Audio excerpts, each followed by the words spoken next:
Ramai trader di Malaysia fokus kepada entry, setup dan profit. Tetapi ramai terlupa tentang satu perkara penting iaitu cukai. Adakah keuntungan trading dikenakan cukai di Malaysia? Bagaimana pula dengan forex, saham, gold atau prop firm payout? Dalam video ini, kita akan bincangkan asas kesedaran cukai untuk trader di Malaysia supaya anda lebih faham risiko, tanggungjawab dan perkara yang perlu diberi perhatian. Video ini adalah untuk tujuan pendidikan sahaja dan bukan nasihat cukai rasmi. Cukai ialah bayaran yang dikutip oleh kerajaan untuk membiayai pelbagai kemudahan awam seperti hospital, jalan raya, pendidikan dan sebagainya. Di Malaysia, badan yang menguruskan cukai pendapatan ialah LHDN atau Lembaga Hasil Dalam Negeri Malaysia. Bila bercakap tentang trading, ramai beranggapan semua keuntungan trading adalah bebas cukai. Tetapi sebenarnya, perkara ini tidak semudah itu. Malaysia menggunakan konsep tertentu untuk menentukan sama ada sesuatu keuntungan dianggap pendapatan yang boleh dikenakan cukai atau tidak. Secara umum, Malaysia tidak mempunyai capital gains tax untuk kebanyakan pelaburan individu biasa. Tetapi, jika aktiviti trading anda dilihat seperti sebuah perniagaan atau sumber pendapatan aktif, keuntungan tersebut mungkin boleh dianggap sebagai pendapatan bercukai. Antara faktor yang biasanya diberi perhatian termasuklah kekerapan trading, konsistensi keuntungan, trading sebagai sumber pendapatan utama, penggunaan modal yang besar dan aktiviti harian yang menyerupai bisnes.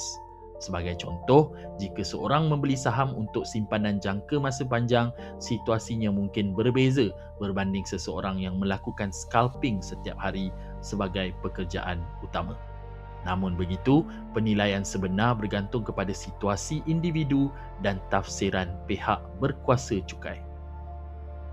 Antara aktiviti trading yang sering menjadi persoalan berkaitan cukai ialah forex trading, trading emas seperti XAU-USD, trading indeks seperti US 100 atau Nasdaq, crypto trading dan juga payout daripada prop firm.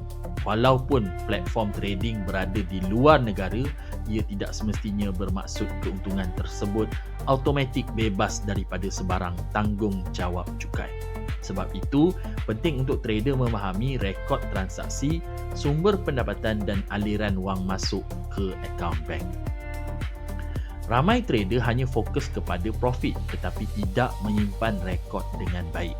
Sebenarnya, menyimpan rekod transaksi adalah sangat penting.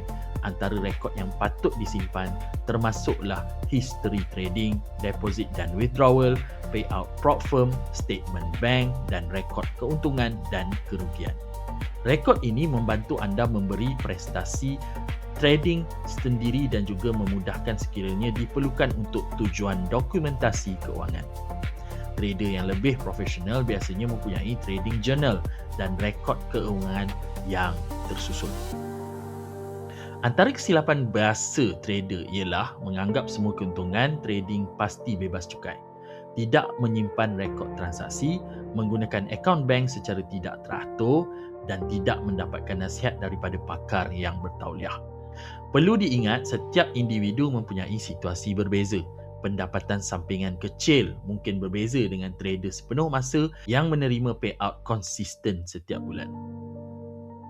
Sebagai trader, antara langkah yang boleh dipertimbangkan ialah memahami asas percukaian di Malaysia, menyimpan rekod transaksi dengan baik, mengasingkan akaun trading dan perbelanjaan peribadi jika perlu dan mendapatkan nasihat daripada accountant atau pakar cukai yang bertauliah untuk situasi anda sendiri.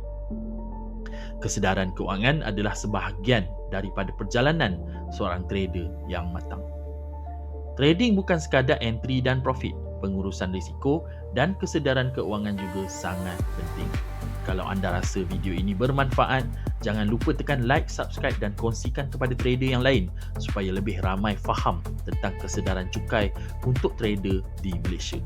Dan kalau anda mahu lebih banyak video pendidikan berkaitan trading dan financial markets, follow channel ini sekarang.